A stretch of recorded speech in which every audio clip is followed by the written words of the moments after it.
ready? Go. Welcome, everybody.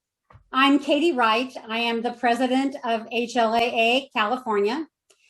We are so excited to have this meeting today with Heather Olivares from, I got to read the whole word, Speech Language Pathology and Audiology and Hearing Aid Dispensers Board.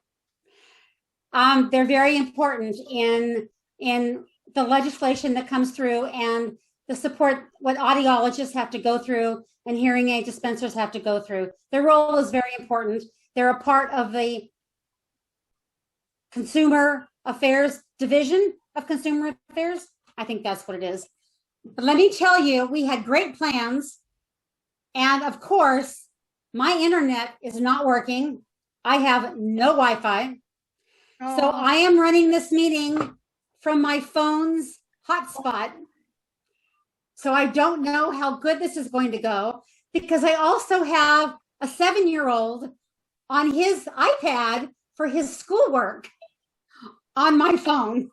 So if I disappear, it's not that I don't love you all. It's just that everything just kind of went to pieces. So I am now going to, I'm going to introduce to you Ann Thomas. She's going to go through directions for using Zoom in case anyone needs some. Some of the Zoom procedures have been updated. So let's go through what those are. Ann, I am going to stop my share and turn it over to you.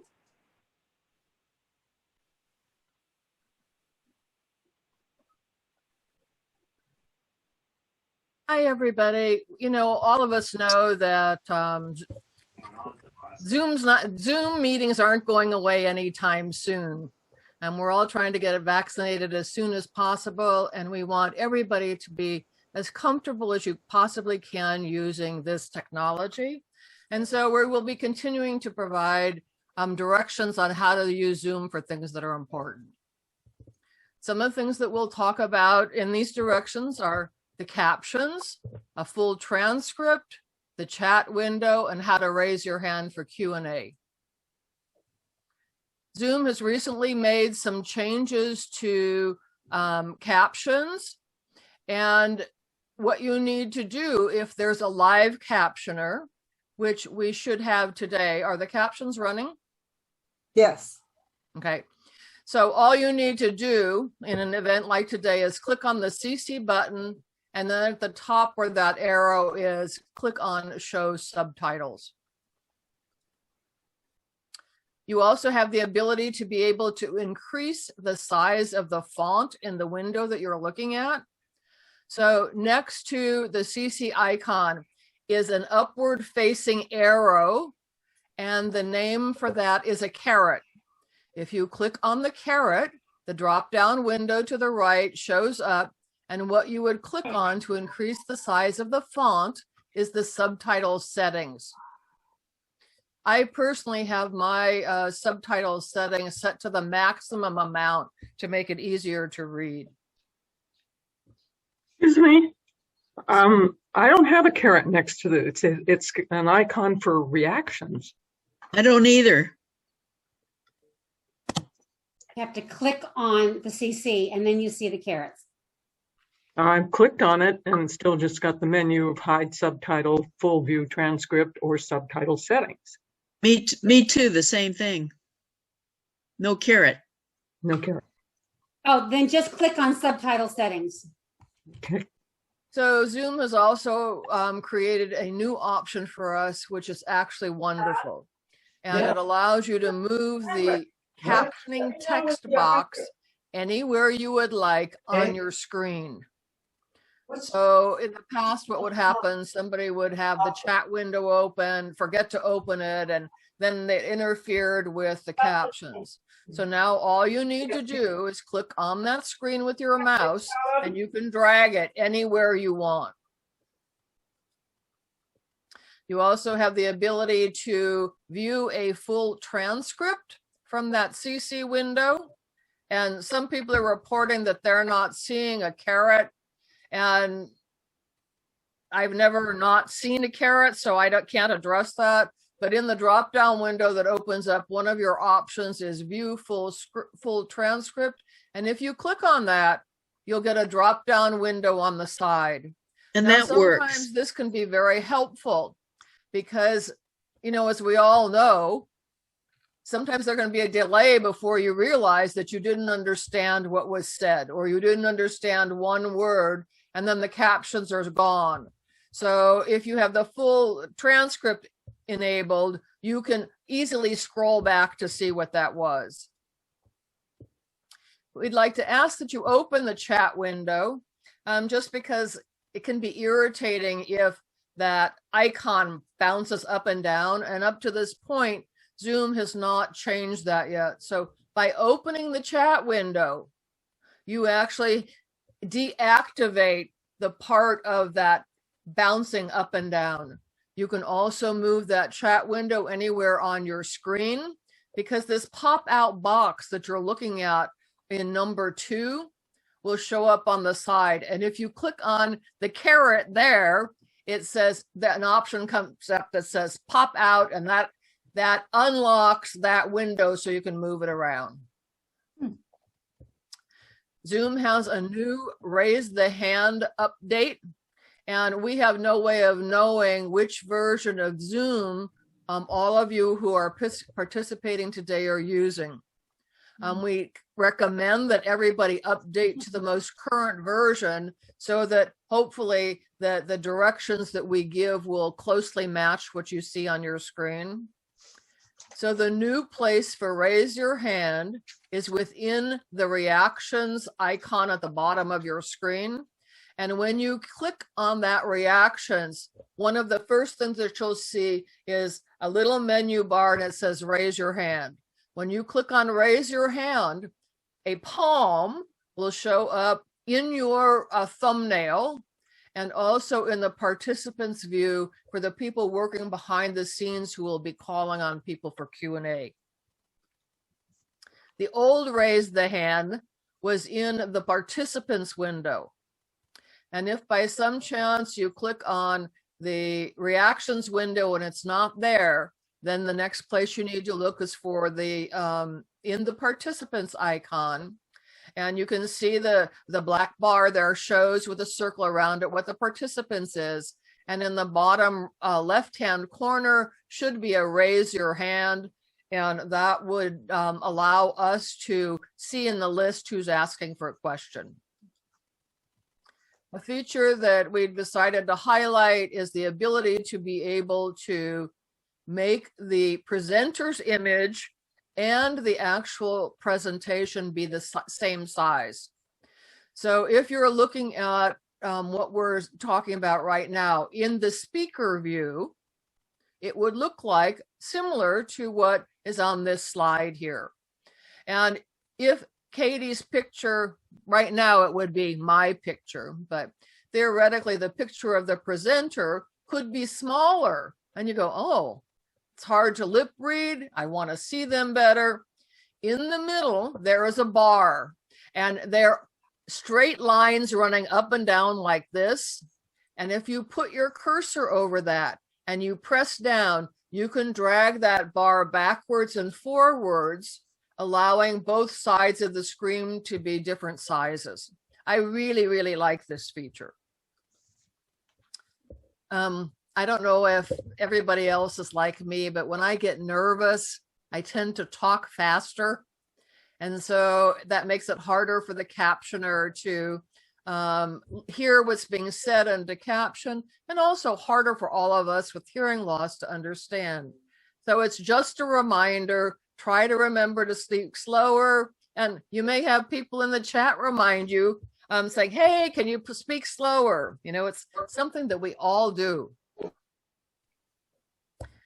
We have to remind everybody that if you're going to do something that you might not want, what do we have today? 100 and some odd people in this meeting to see. Because if you have your video on, everybody sees everything. To make sure to just stop your video. And you can find that in the bottom left-hand corner of your toolbar.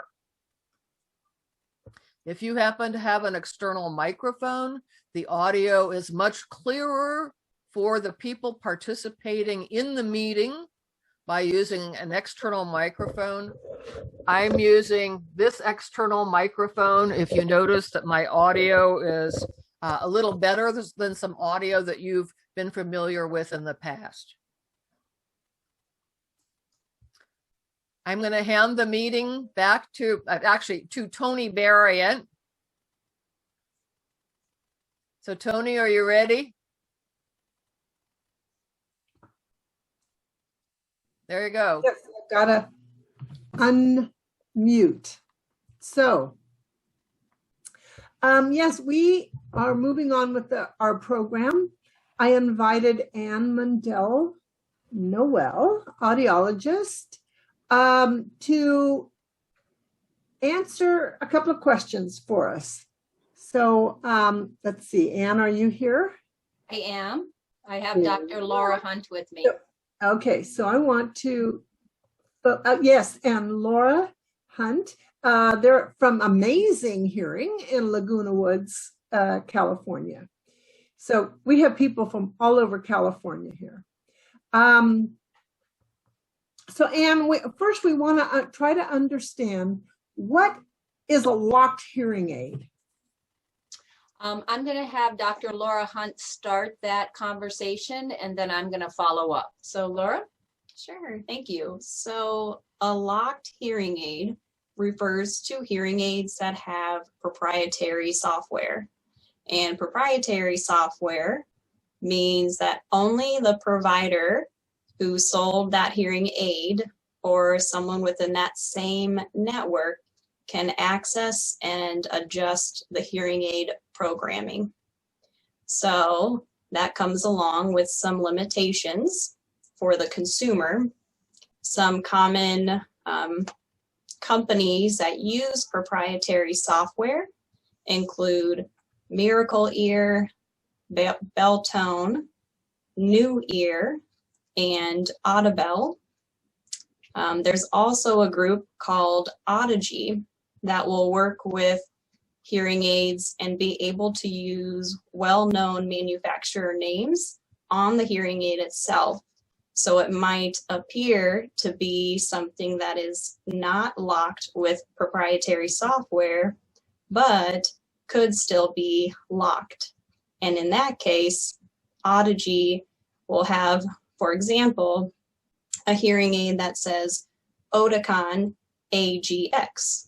And so even though it says Oticon, which normally anyone could work with, that AGX refers to Audiology, which again is proprietary software, and so limited in how the consumer can have outreach for programming options. So I'd like to talk a little bit more in depth about why this is unfriendly. Because Sure. And I would love to address that. For consumers. Sure. So just kind of as recapping what Laura said is basically a locked hearing aid has proprietary software. The number one thing is the majority of consumers don't know it's locked when you buy a hearing aid. So you don't know if you are going into Costco, if you're going into Miracle Ear, if you're buying an Audible hearing aid, that when you go in, you are being confined to stay within that network. So what does that mean? It means that if you want changes made to your hearing aid, let's say the dispenser or even audiologist who was fitting you initially, they leave the practice. And now you're with another person who is your hearing healthcare provider, and maybe you don't like them, or maybe you feel that their skill set is not the same as the previous person. You do not have the ability to just pick up and go to another office. They have strategically placed these offices about 30 miles apart, usually I think is what is in their contracts, so that you would have to drive to another location in order to get service, but you couldn't go to somebody else down the street who your friends liked and you wanted to go there. So let's say you move and you're no longer right around the corner from a office that had that lock software. And now you have to drive 20 or 30 minutes in order to go get your hearing aid adjusted. Another example would be that if you travel, you're having an issue with your hearing aid, you're out of town. We get this a lot in our office. People come to visit and I say, I can look at your hearing aid, I can measure it, but I can't adjust it because the hearing aid software is locked up.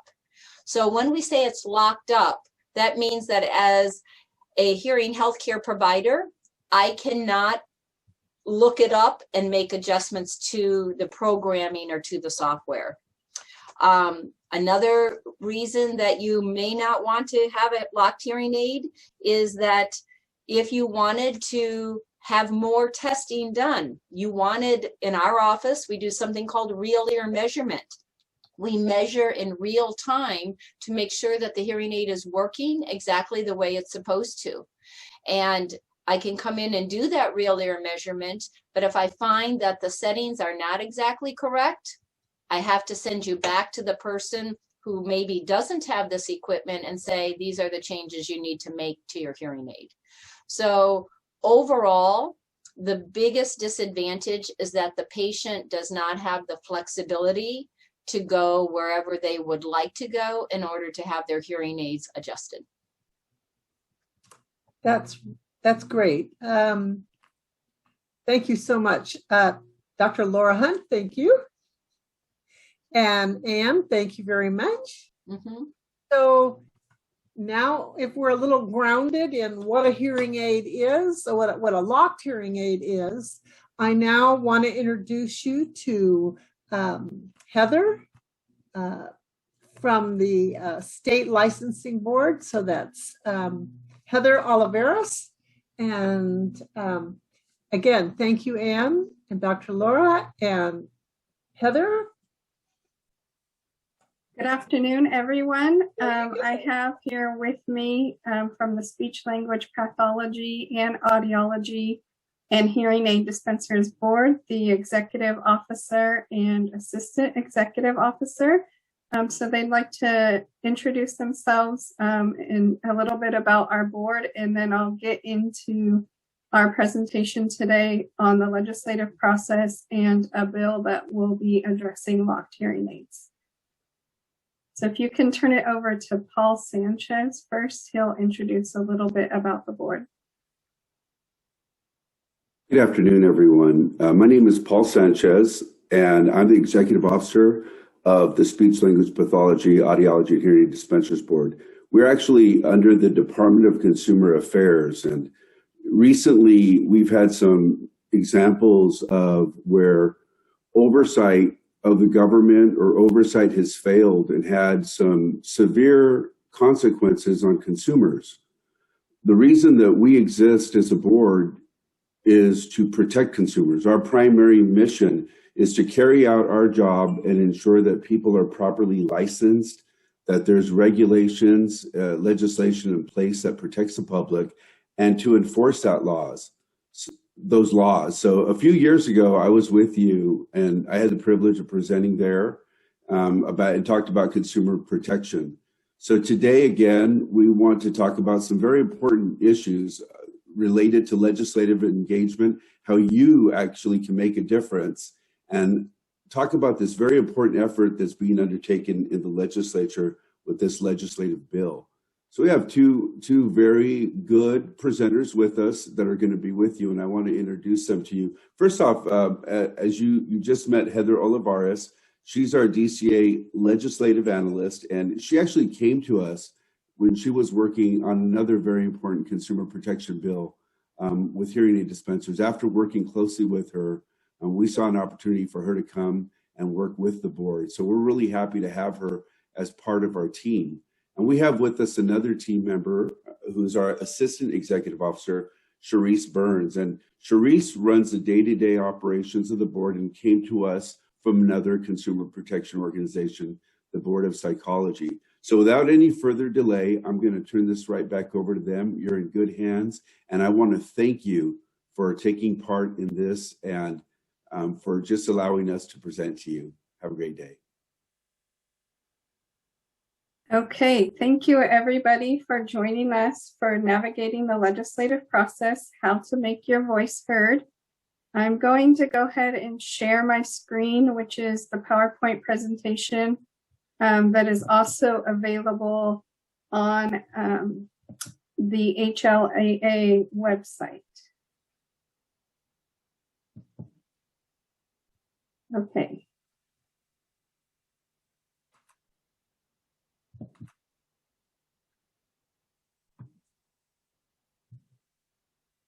So today I'm going to go over 3 parts of this presentation. The first part is an overview of the legislative process. And just a caveat before we get started, although this training will provide an overview of the legislative process and how to get involved, it is geared toward the bill we will be discussing today, which is AB 435 by Assemblymember Mullen. This training will also include ways you can get involved individually and collectively as the California State Association of the Hearing Loss Association of America.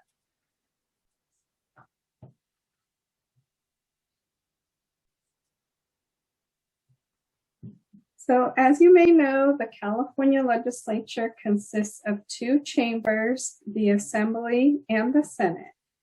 When a bill is introduced in one of the chambers, that is considered the House of Origin.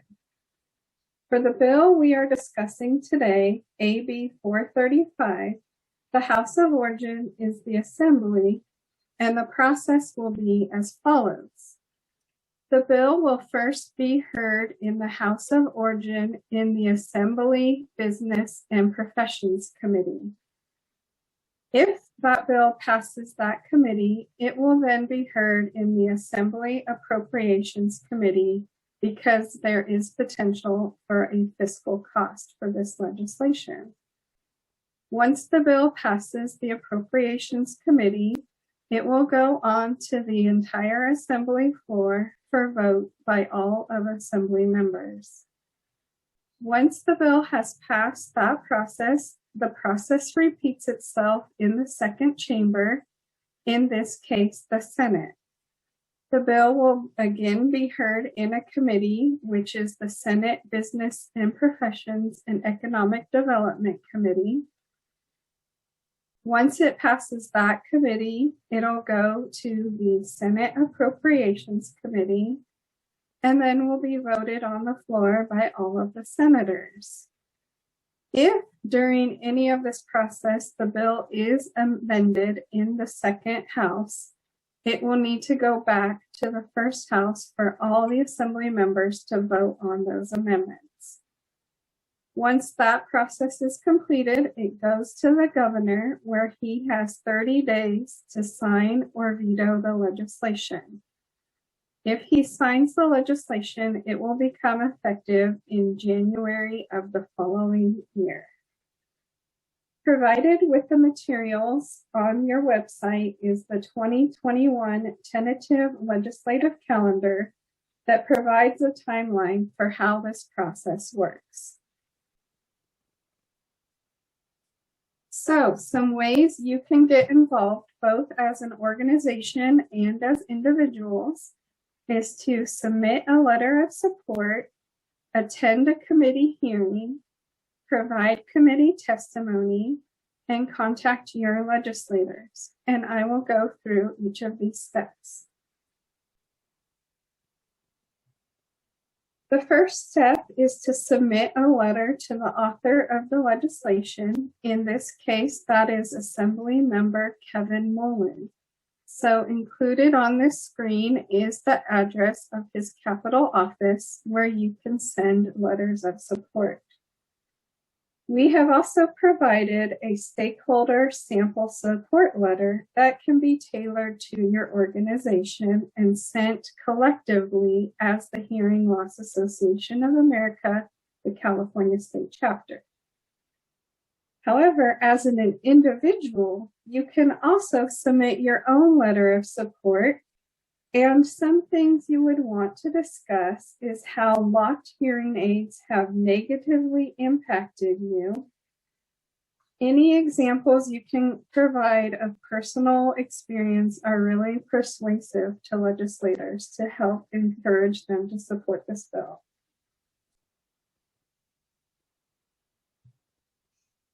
Another way you can get involved is by attending a committee hearing. Since we're currently staying at home and sheltering in place due to COVID, the process is a little bit different on how you would get involved.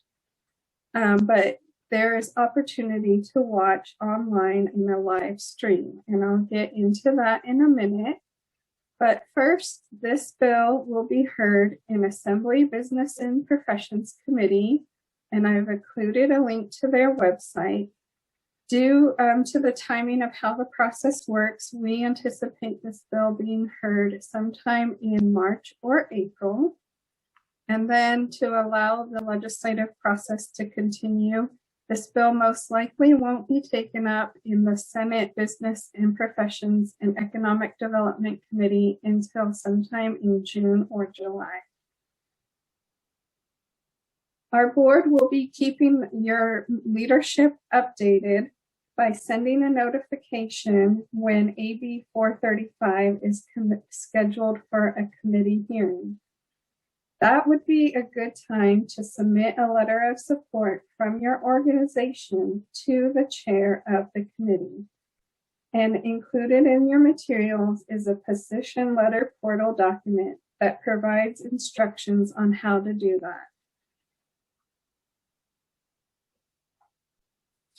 So once the bill has been scheduled for a committee hearing, the day of that hearing, you would go to this link on the Assembly website that I have provided for you for when it is heard in the Assembly Business and Professions Committee, or when it is in the Senate Committee, there is a link for that provided as well.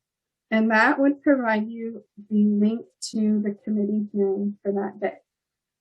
I've also included in your materials the Legislature Public Comment System document, which provides instructions for how to use the comment system that is currently in place due to COVID.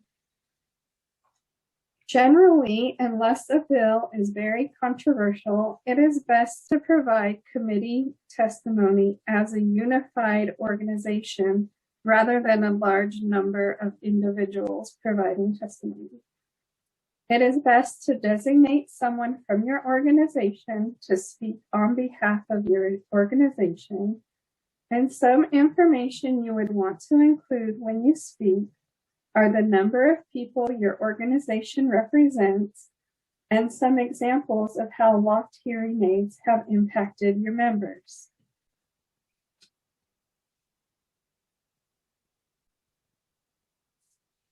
Another way to get involved in the legislative process is to contact your individual legislators. I've included a link in case you don't know who your assembly member or senator are. You can use your address to find out who your representatives are. Once you navigate to the website, you will see a link for your assembly member and your senator, and you can click on them and they will take you to their website, which will include all the ways you can contact them. This can be a very effective form of advocacy as individuals. When contacting your legislators, be sure to share personal stories of how locked hearing aids have impacted you, and encourage your legislators to vote for this bill when it is on the Assembly or Senate floor. So now we will discuss some pending legislation, AB 435 by Assemblymember Mullen. And this bill will require hearing aid dispensers and dispensing audiologists to provide consumers with a written notice if the hearing aid being purchased uses proprietary or locked programming software. And you just heard from some audiologists on what exactly locked hearing aid software is and why it's a problem for consumers to purchase locked hearing aids. It's important to point out that this bill does not prohibit the use of this proprietary or locked hearing aid software, but rather provides a model for consumers to be notified before they purchase a hearing aid that may be locked. Current hearing aids are digital and require programming via specific software platforms to optimize the acoustical fit for each individual patient. As you already heard, some hearing aid brands such as Audible, Miracle Ear, Belltone, New Ear, and some Costco hearing aids use proprietary or locked programming software that is only available to dispensing outlets and businesses that sell those brands. As the consumers go into different settings or the user's hearing capabilities change, the hearing aid settings will need to be programmed or adjusted for optimal use. If the consumer cannot return to the specific retail chain where the locked hearing aid was purchased, they may need to purchase a new hearing aid or have to live without full function of the hearing aid. So this legislation is very important because consumers can be harmed when they unknowingly purchase hearing aids that cannot be serviced or programmed in a wide geographic location. How this legislation will help is by providing the consumers with a written notification in at least 12-point font prior to the sale if the hearing aid has proprietary or locked programming software. The written notice must also be signed by the consumer prior to the sale. How you can help is by encouraging your organization, the Hearing Loss Association of America, California State Association, to adopt a formal support position on this bill and send it to Assemblymember Mullen. Also by participating in committee hearings and voicing your support for this bill. And then as individuals, you can also contact your legislators to share your support for this important consumer protection measure. This training has included a basic overview of the legislative process. For additional information, we have also provided the Legislative Process Citizen Guide, which goes into detail about all of these steps. So with that, I will stop sharing my screen and take any questions you may have. Thank you, Heather. I would like to step in and mention that all of the documents that she's referred to is available online. I emailed a link to everyone that was registered last night. If you registered this morning, you may not have gotten it. I'm going to put it in the chat right now. And so there's that. And also there was a problem with the document. The stakeholder sample support document. So when somebody clicked on that, it just opened up with a programming garbage. If you right click save as, it will download as a Word document. What I'm going to do is I will make a PDF out of that and ask our web volunteers to make it a PDF. And I think that will solve that problem. Nancy Link Ellis is here. She's a volunteer, and she is going to actually call on people. So if you have a question, please use the raise hand feature in reactions, And Nancy, I'm going to turn this task over to you. Okay, good afternoon, everybody. Thank you for a wonderful presentation. The first hand up is Tony Farrick. Did I pronounce that correctly?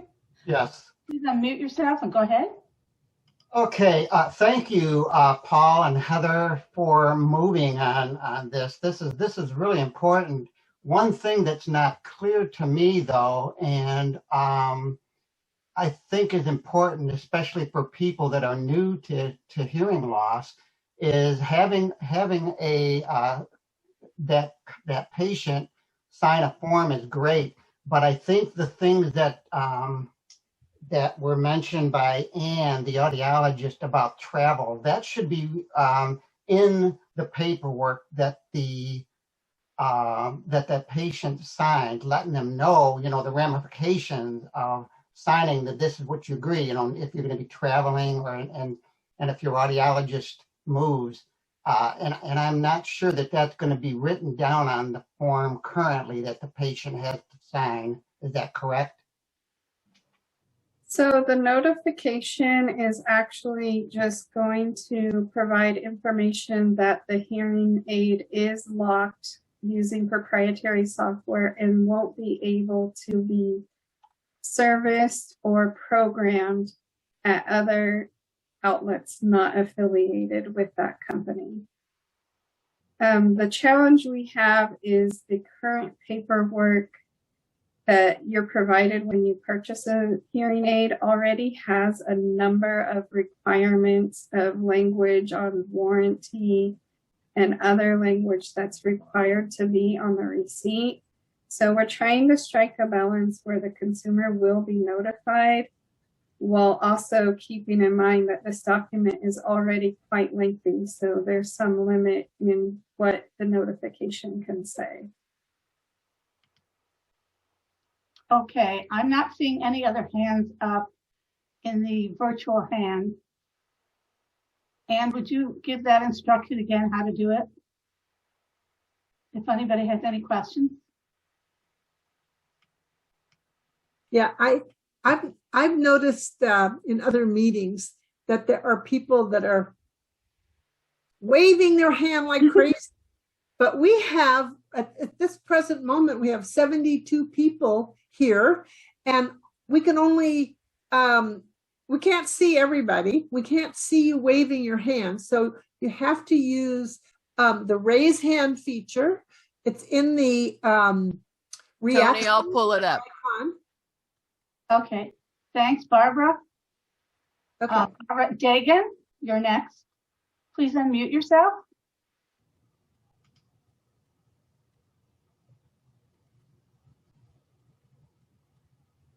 Barbara?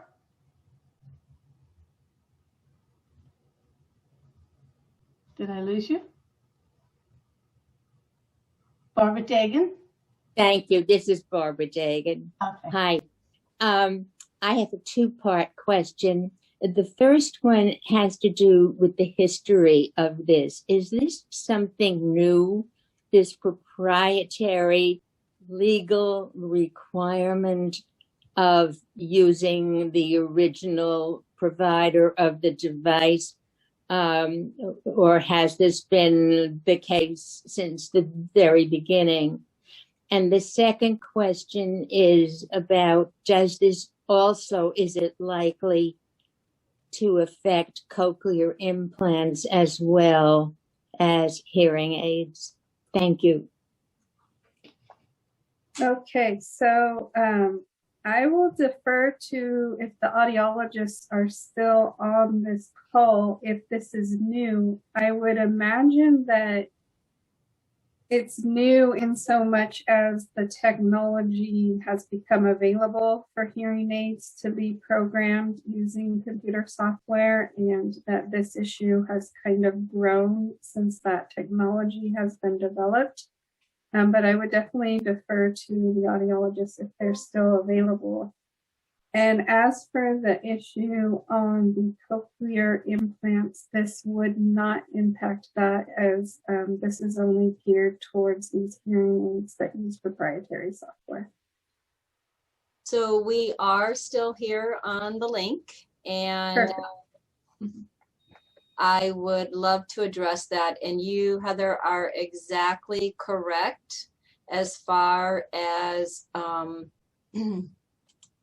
the reason that this has been around. These companies have been around for years and years. I mean, the beginning of hearing aids, they used to go door to door. So that is not new. What's different, though, is in the past, hearing aids used potentiometers and screwdrivers in order to adjust them. So even if you had a hearing aid from one of those manufacturers, we could still adjust them. Once the software became digitalized and we're using computers, that's when the issue became a problem and the quote proprietary software came into play. So it's not that the companies are new, but it is because of the expansion of the technology that this has come into play. And then also, it is not an issue for cochlear implants because cochlear implants are done only by audiology practices and not by hearing aid dispensers. Did that answer the question? You certainly did, but I know I have a part B question. So there are cochlear implant manufacturers who do use proprietary equipment for their devices, and you cannot insert a different kind of accessory or use a different programming device or anything like that with their cochlear implant.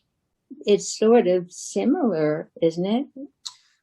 I can appreciate why you would feel that way, yet from the audiologist point of view, I have the ability to get the software from any of the cochlear implant companies and download it onto my computer and be able to program it if I am a cochlear implant programming office. So when we're talking about these locked hearing aids, if I wanted to get Miracle Ear software or Audible or Beltone software onto my computer so that I could help you program your hearing aids, I am not able to do that.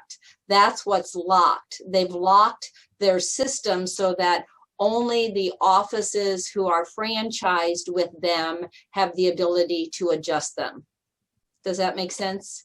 When it comes to the cochlear implant, I can get all the manufacturer software and download them onto my computer so I can help you. But you are correct that each manufacturer has their own devices that are only appropriate for their products.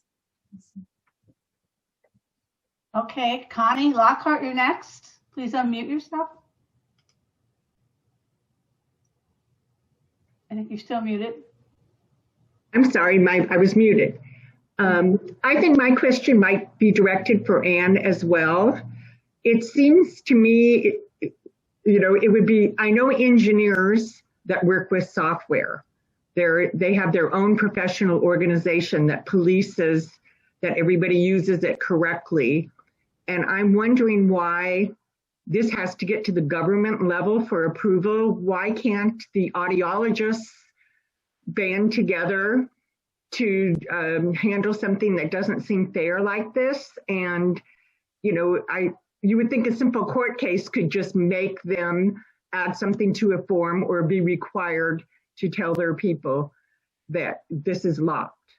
And I can't imagine anything more frustrating than being on a vacation and not being able to have somebody help me if I had an emergency with my hearing aid. So, and could you maybe answer that? Why can't the audiologist group police that themselves before they have to go to the government to put it in a form and go through all that bureaucracy? Well, okay, and I'm going to say two things with that. Number one is it's not just hearing aid dispensers. There's actually an audiology group called Audigy, Audigy, and they have the same model. And what you do is you buy into that franchise or you buy into that model so that you do have a locked clientele or patient load so that they can't go other places. I mean, that's their whole business model. When you buy into Miracle Ear to own an office or Belltone, you are buying into that network.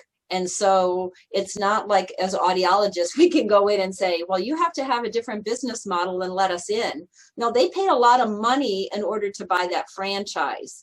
So the biggest thing is that the consumer is just not aware oftentimes of what they are getting into, if that makes sense. So the bigger part is just the awareness from a consumer point of view that you're choosing to do this. And you understand there could be some negative consequences from it, or maybe not at all. I mean, but that's the thing on the table, is that we just have the consumer's best interest at heart when we want them to be notified. Absolutely. And I just wanted to add on that these companies generally are national companies. And so our jurisdiction over them is very limited, whereas as the licensing board, we only have jurisdiction over the individual licensees. We do not have jurisdiction over these national companies that are locking their software. So what Heather's saying there is that we can only control and when we say control, we can only have a guideline for those offices in California. We can't dictate what happens in Michigan or Arizona or whatever. So we can only have our laws to protect our clients here in California. Would that be accurate, Heather? Yes. So if I take a vacation to another state, it's not going to matter anyway if California creates a nice little bill for my state. So you would be aware that you are buying a locked hearing aid up front. That's the whole idea of this. It's just that patients are aware of what they're getting into. It doesn't say you have to go to that office to buy your hearing aid initially, but you're just aware of what is happening. And that's the part that we're looking for. Okay. And this is Sharice Burns. Sorry, Connie. And I just want to point out that I think a lot of things in legislation are a starting point. So part of this is to make you aware of the limitations and service limitations. So that starts the conversation. If you want that Belltone hearing aid, then you also should be able to say, well, hey, I often go to Arizona. Can you also make sure you give me a listing of how to get in touch with a provider there if I go on vacation there? That sort of starts those conversations with patients. And I think that will grow over time, where first it's a notification that you're buying it, and then also it's later on, maybe it's a list of places you can go when you go there, that kind of a thing. Well, if I travel all over the US, how's that going to help me? This sounds like a national issue more than a California issue. And why would you want to spend a lot of time focusing on trying to get this fixed in California when it really needs to be fixed everywhere? Well, again, it's a starting point, but the bigger part is you as the consumer, being an educated consumer, now have the choice that maybe that's not where you want to do business. That's the whole idea, is just consumer awareness.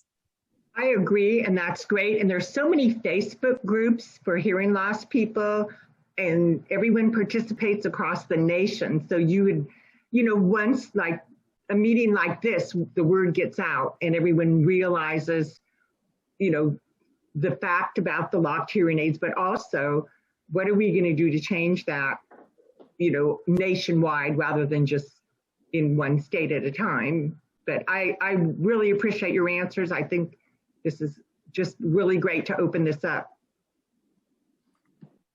Okay, thank you. Allison Freeman, you're next. Please unmute yourself. I can't see you. Hi, everyone. Hello. So many great familiar faces. And thank you, Connie, because I'm you asked a lot of the same questions I was asking. I guess I just need some clarification. It sounds like, is it true that all hearing aids are locked or just certain companies? So for example, the Oticon, Widex, Phonak, those are not locked. So it's more the ones that are in commercial, and even including some of the, I don't know, the over-the-counter hearing aids that are going, devices that are going to be coming out. Okay, so it's only the smaller companies.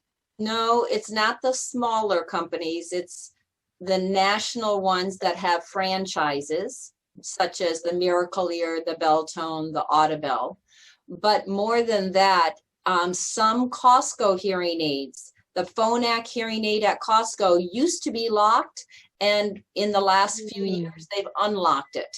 So again, they may choose to go back and forth on this. We're just trying to make the consumer aware of being able to be educated when you purchase it. But Okay. You are correct. The Oticon, the Widex, in general, they are not locked.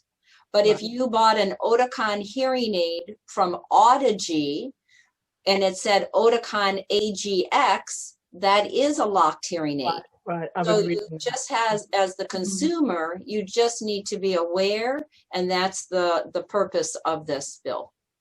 Yeah, I want to thank you. I'm a psychologist, and I work a lot with clients who tend to go to Costco because it's lower cost. So that's really good to know. So in other words, they have to go back to the original Costco for any Costco, but they can't go to any other place. They could go to any Costco. They couldn't go to a private practice office on some of their hearing aids, not all of them. Right. Okay. And just to clarify, just because, yeah, I won't say, I'll just stop there. Right. No, yeah. Right. Well, Tony, I tend to work a lot with the Medicare population, so that's why they go to Costco.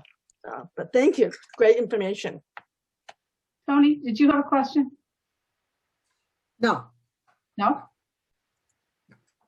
Okay, Katie Wright, do you have a question? I do. I just want to clarify. We're going to get the Board of Trustees together to see if they're willing to sign on to a letter supporting this legislation. But I may have missed this because I was distracted by a 7-year-old. Individuals can write letters of support also. Is that correct? Yes, that is correct. But you would want to send that letter specifically to your individual legislators, writing in as a constituent in their district, and then encouraging them to vote when it's on either the Assembly or the Senate floor. You can also, as an individual, write your letter and address it to committees and to the author. It won't always put your name on there, but it may say, 405 individuals, which also always looks really good, that this is not only an organizationally supported bill, but it's also supported by many individuals. And when we talk about that in testimony, we can also talk about how these are also people that experience hearing loss, and this affects them directly. I also want to share with everybody that if you live near Sacramento, if you live up in Northern California, when any bill goes to a committee hearing, people can go and watch what's happening. And you can sometimes stand up and make a statement about this. My grandson, Connor, and I, who both have hearing loss, we did this for AB 598. And it was so exciting to go to the hearing and be able to speak and say, we support this bill.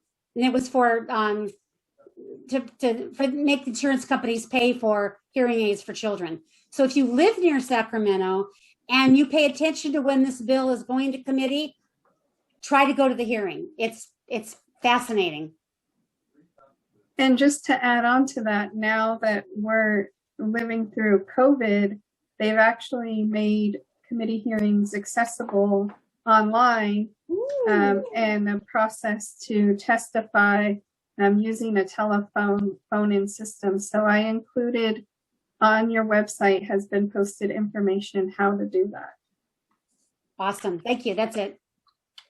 Linda Loftus, you're next. Please unmute yourself. Linda? I'm here. Okay. My questions have been answered pretty much.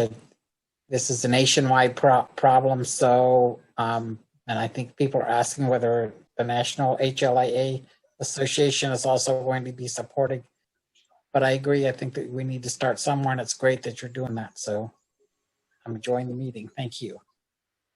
And good luck. Yeah. Okay, Barbara Bottomley, you're next. Yes. Let me see if I'm unmuted. Yes, I'm unmuted and on video. Okay.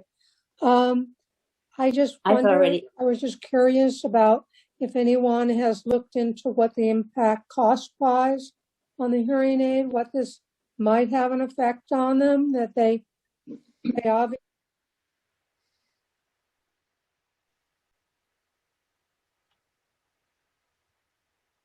Well, just to be clear, it's just adding something onto the contract when the consumer purchases the hearing aids that it's stated in writing that they are buying a hearing aid that has proprietary software. So the impact would be minimal financially. Hi, this is Paul Sanchez. I just wanted to add something to that. Thank you. Currently, hearing aid dispensers and dispensing audiologists already have to provide warranty information to consumers. So this would just be additional information that could be tacked onto what they already have to provide. Okay, Barbara Dagan, you have another question? Yes, I remember a million years ago when cell phones first came on the market. All the stores that were selling cell phones put signs on their windows or in their ads saying locked cell phone or unlocked cell phone.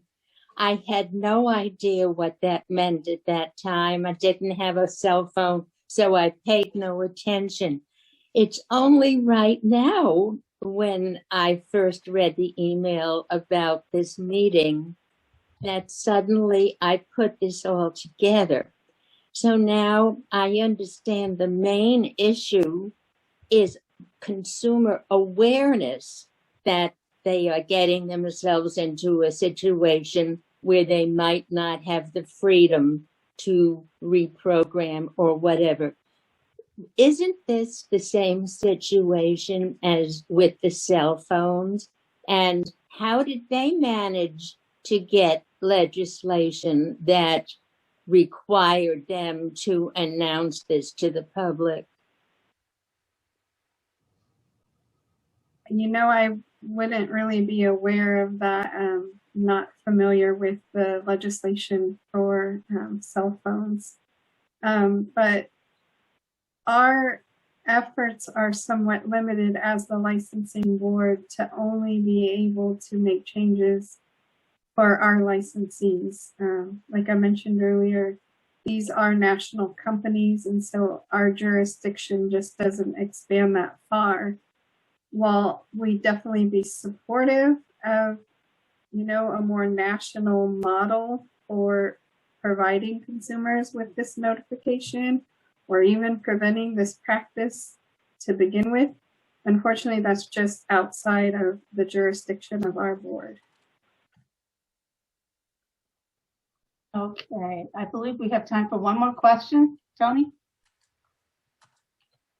Do we have time for one more question? Oh, no, we have 3 more questions, and then we're going to have to close the meeting. Okay, let's see. Winnie Rice, you're next. Yeah, I was just curious how locked hearing aids affect you if you travel internationally. Is there any problems with getting service on them internationally? It would be the same thing, right? Nationally, internationally, you would have to find a corporation, a business that services that software. So it's even more difficult internationally. Okay, thank you. Okay, Nicholas Paluzzi, you're next. Can you please unmute? Yeah, hi. And actually, I had more of kind of a comment rather than a question. So, Anne, I know you mentioned that Costco has locked hearing aids on some of their models. That actually is not correct. So all hearing aids sold at Costco are unlocked. and they can be taken and adjusted at any audiologist office that has the software for that product, similar probably to most of the devices sold in your practice. So just a comment on that. Well, and I can appreciate that. I understand, though, that we still have patients who come in when that wasn't the practice from Costco, and they still have some locked hearing aids from some of the smaller manufacturers. So moving forward is what I had said, is that Costco now, and somebody made a comment to me before the meeting started saying they just looked it up, that Costco still does have some locked hearing aids. But I don't remember who in the beginning mentioned that. If somebody wants to comment on that. Yeah, and all I can say is all current products, at least over the last few years, are now unlocked. So. Thank you. All right, our last question is Bob Zastro. Okay, I get my hearing aid support from the VA. And I don't think this would apply to me at all. Correct. That wouldn't apply to you.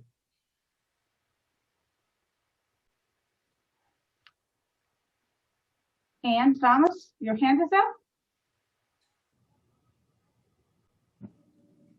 Thank you very much for providing this very much needed educational forum today for people to become more educated about things that can affect them greatly, and also for providing support for all of us, consumer support for people with hearing loss. There's an issue that's even more important than this issue, and I would like to get your support for that, and that's to inform consumers about the need to have t-coils in their hearing aids.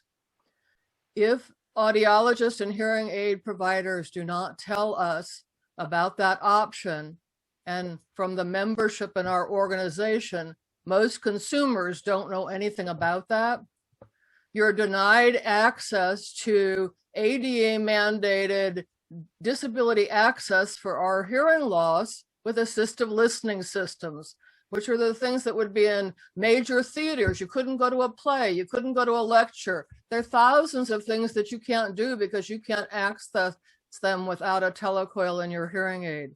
How do we get you to direct attention to that? I think a good way to do that would be to participate in our board meetings that are held quarterly, and bring that up every meeting. We do have an opportunity for the public to make comments for items that are not on the agenda, and request that that be added to a future meeting agenda. When is the next meeting? I would need to look at my calendar. Maybe, I'm not sure if Charisse can chime in on, I believe it's in May, but I don't know the exact date. It is on May 14th, and that meeting will be on WebEx. And that means that anyone can go ahead and log in online just like you are today. The WebEx meetings have closed caption as well, and you can participate and raise your hand, very similar to Zoom, but we have a moderator that will direct when you can speak and how to raise your hand and how to follow along. So May 14th, and you can always check our website at www.speechandhearing.dca.ca.gov, and that will give you the meeting dates under the board activity tab.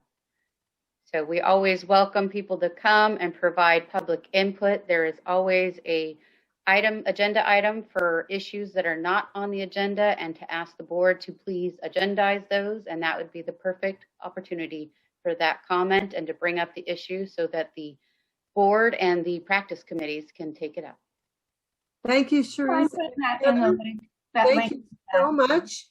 We do have to tie this up now and say goodbye. Paul Sanchez, it was wonderful seeing you. I think it's been about 3 or 4 years since I've seen you. Likewise, nice seeing you too. And Katie, thank you. You're the president of the state association, and you help by hosting this. So thank you for that. And thank you for contributing the directions for Zoom, and Mundell Noel and Laura Hunt. You're my go-tos for questions. Thank you. And Nancy, thank you for fielding the questions. And Alan, last comment. You got something you want to say, Alan? No, hand was down. Okay. So I have recorded this session and we will make it available. Everybody who's on the registered for this will get a notice when it's available. It may take me a day or two. And so thank you, everybody. Bye. Tony, would you put that WebEx address on that lady just gave? I'll get all of that information and send it out to all the participants today. Thank you. Thank you. Bye. Bye. Bye.